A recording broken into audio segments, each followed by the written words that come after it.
But yesterday, after the Rams' victory over the Seahawks, Sean McVay was asked. He didn't bring it up himself. He was asked if Cooper Kupp, his wide receiver, should be in the MVP race, because Cooper Kupp is well on his way to winning the wide receiver triple crown. And Rob, you're big on triple crowns. You somehow are even going to give it to Vlad Guerrero Jr., the MVP. I wasn't the only one. If he had a triple crown. I wasn't the only one. I don't care. Triple crown, quadruple crown. That's actually what Shohei got, the quadruple crown for pitching and hitting. But anyway, Cooper Kupp leads the NFL in catches, 122, 20 more than the second-place receiver. Leads it in yards, almost 300 more than the second-place receiver with 1,625. And touchdown receptions, 14. That's 3 more than the receiver in second place. He was asked, should he be the MVP? Here's what Sean McVay said. He has an idea of how well he's playing, but he is truly one of the most humble, special players I've ever been around. And he doesn't need all the accolades. I mean, I think it's great he gets his first Pro Bowl recognition. I don't know how he's not going to be a first-team All-Pro player. I think he's a legitimate candidate for a lot of awards, but he is about our team. You know, he's interested in leading the right way, making the plays that, that are instrumental and vital to the outcomes of really our team's success. Well, to McVay's credit, Rob, he didn't say yes. He didn't. Yeah, right. And he didn't even use the term MVP. Right. Right. Think about that. He didn't even use that term. And I'll just say this. I have a hard time wrapping my mind around a receiver being the MVP.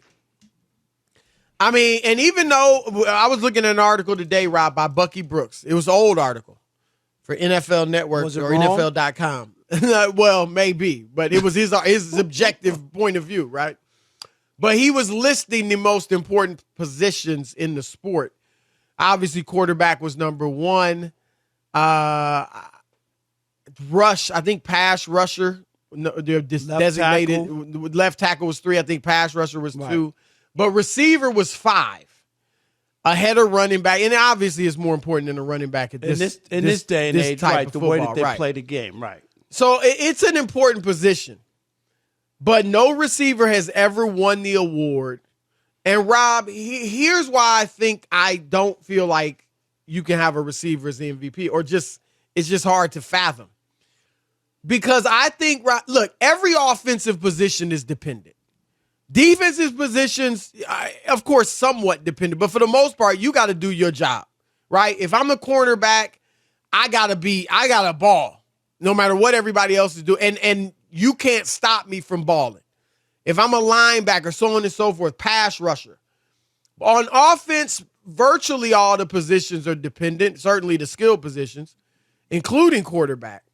But Rob, I think I'd say wide receiver is the most dependent position in the sport. Well, 100%. And here's the problem with a wide receiver being the MVP. He's not throwing himself the football. So if his numbers are crazy, Chris, how about the guy throwing him the ball? Quarterback's going to be crazy. So not only does he have good numbers with him, he's throwing the ball to the running backs out of the backfield. He's throwing to other receivers. Right. He has other touchdowns with other guys. It doesn't even make sense. It can't. Then you have to say Matthew Stafford's the MVP, Chris, right? Because he's not only hitting Kupp, he was hitting Woods, he's hitting Van Jefferson. Now he's hitting OBJ. Right. So that's why it's hard and it doesn't mean that Cooper Kupp's not having a great season. He's having a fantastic season. But Chris, here's the other part that I'm going to push back on in this new NFL. When they tell me, well, it's the 4th most TDs by a wide receiver, those other guys on the list, they didn't throw the ball every down. Right. They didn't throw the ball with the regularity and the abundance that they throw the football now. Nor, Rob, I don't want to, before you go on, nor did they have the favorable rules that you have today. Exactly. The quarterback could get clocked. The receiver could get clocked. 100%. And all the kid gloves are on, Chris. Right. Receivers know, and so do the quarterbacks. They take advantage of it. And I don't think that you could look at that and say to yourself, Cooper Kupp's the best player in the league, or the MVP of the league.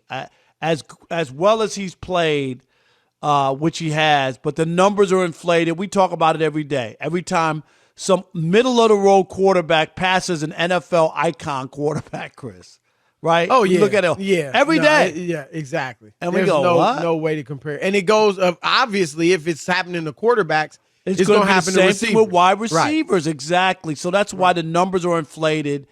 They don't and look, feel his real. numbers are great. I mean, this is not to belittle what he's doing, because Rob, I just said it. I mean, all these receivers today are playing in this age of, just throwing the ball all over the place, and he's still way ahead of them in everything. But he's having a great year. Yeah, but even like he's got 3 more touchdowns. I mean, Chris, by the time the year's out, could it be that somebody has the same number as him, or one less or one more? Yeah. It ain't like, oh my God, he's got 25 touchdowns and the next guy has 9. Like you know what I mean, or 9 Well, less. I think what you're saying is if you, or maybe you're like, there's no way a receiver can ever be MVP. I think you're saying he would have to, his numbers would have to be off the roof. charts. Right, off the charts, where you're like, you got 10 more touchdowns than the next receiver. It would have to be so big of a gap, Chris, because to me, if Cooper Kupp has 1 or 2 more touchdowns than the next guy, is that really like an MVP season? Yeah, when I think of first of all, when you think of the running backs who've won it, they've typically had seasons that were far and away the best at their position. Right. So there's that. And he's clearly having the best, season at his position, because it's not just the touchdowns, but it's the yards and I get it. The receptions and all that. But Rob, and this Cooper Kupp is a all-around receiver. Sometimes he's in the slot, sometimes he's not. He can go deep. He's a great route runner, obviously. He does it all, though. He's got, I think, the most long receptions, 20-plus yards of any gotta have the most receiver targets in the league. Yeah. Stafford throws to him a lot. Right. So, I mean, he's an all-around receiver.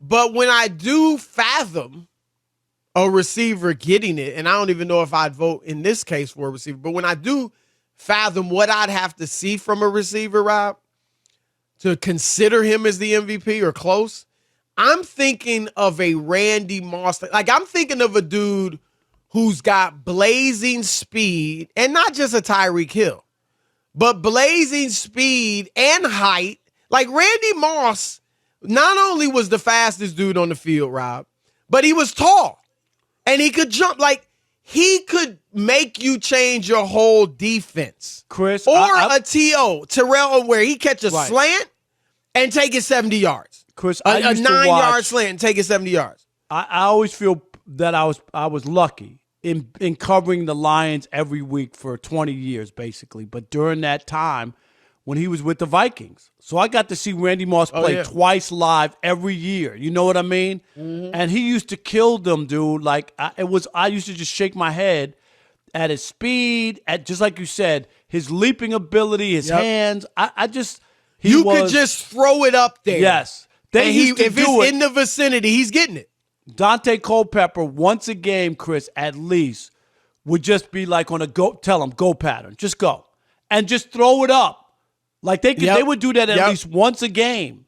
Dante Culpepper, Rob, a lot of people might not even have heard it. He was looking like he was going to be a Pro Bowler the way he was throwing the football to Randy Moss. They had some and Chris team, Carter. Man. Yep. They had some team. And so, and maybe he was even a Pro Bowler with Moss, but, it looked like he'd have a long, great career. Dante Culpepper, right. Yeah. He faded quick, but that's what I'm talking, like, it would have to be a dude, like I said, you said, just a go route once a game, you throw it up, he's covered, and he's still coming down with it every time.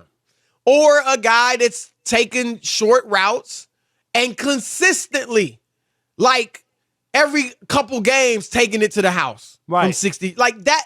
That's what because that would show, Rob, we talked about it being dependent. Well, once you catch it, if you catch a 6-yard pattern and turn it into a 70-yard touchdown. Now that's not dependent. You just did it. You just made it happen, right? Right. If you just go up and grab the ball over 2 defenders because you out-leaped them, then that's not dependent. That's just you. And so that's kind of what I'd probably have to see, Rob, from a receiver to really even put him seriously in the conversation. Yeah, and I would like to go back and revisit it, but maybe we can check it out. But the year Randy Moss had with Tom Brady, I don't. Well, how many votes did he get for MVP? Oh, I'm sure he didn't get in. And he had an unbelievable year, Chris. Right. Oh, it was fantastic. And I'm just saying now, if Randy Moss gets no votes, or I don't know if he got any, Rob G, if you could look that up, that would be interesting just to see.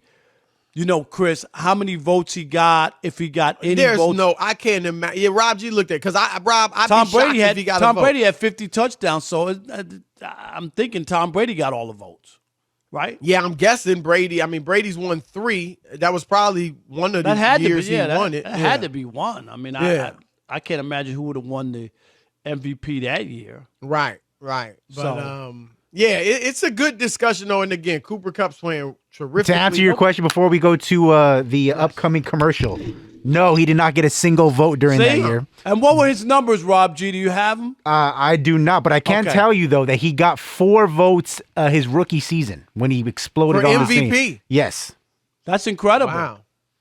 That's how big of an impact he had, though. He was right. I mean, from day one. But that's what I'm saying. Like that dude, people don't know.